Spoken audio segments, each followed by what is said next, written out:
नमस्कार। सनातन धर्म और वेदों में 4 युगों की मान्यता है।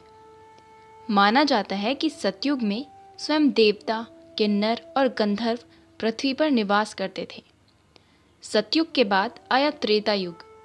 इस युग में भगवान श्री राम ने जन्म लिया और वह स्वयं श्री हरि विष्णु के अवतार थे। फिर द्वापर युग की शुरुआत हुई और इस युग में भगवान विष्णु ने श्री कृष्ण के रूप में जन्म लिया। द्वापर युग में श्री कृष्ण ने जिस तरह की लीलाएं रची, उनके बारे में प्रबुद्ध लोगों का कहना है कि भगवान इन लीलाओं के जरिए मानव मात्र को कलयुग में जीवन यापन का पाठ पढ़ा रहे थे। कलयुग का कालखंड सबसे छोटा माना गया है और माना जाता है कि कलयुग में भगवान विष्णु के 10वें अवतार भगवान कल्कि का जन्म होगा। वर्तमान समय में कलयुग ही चल रहा है। विष्णु पुराण कलयुग के वर्णन करते हुए कहा गया है कि कलयुग में पाप इतना अधिक होगा कि सृष्टि का संतुलन बिगड़ जाएगा। कन्याएं 12 वर्ष की ही उम्र में ही गर्भवती होने लगेंगी और मनुष्य की आयु औसतन 20 वर्ष हो जाएंगी। लोग जीवन भर की कमाई एक घर बनाने में लगा देंगे। इन सब के बावजूद जब पराशर ऋषि से सभी देवताओं ने पूछा कि सभी युगों में कौन सा सबसे बढ़िया है, तो ऋषि ने वेद व्यास जी के कथन का जिक्र करते हुए समझाया कि सबसे उत्तम कलयुग है। आइए जानते हैं व्यास जी ने विष्णु पुराण में क्यों कहा है कलयुग को सबसे उत्तम और धन्य।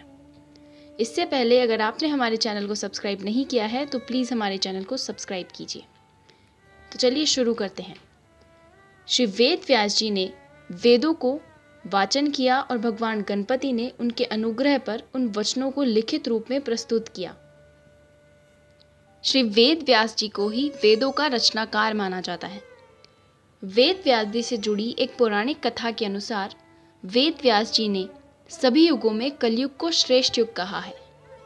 यह चौंकाने वाली बात ज़रूर है क्योंकि कलयुग में तो सबसे अधिक पाप और अत्याचार होगा। वेदों और धार्मिक ग्रंथों में ऐसा कहा गया है। अगर ऐसा हो तो कलयुग सबसे श्रेष्ठ कैसे हुआ?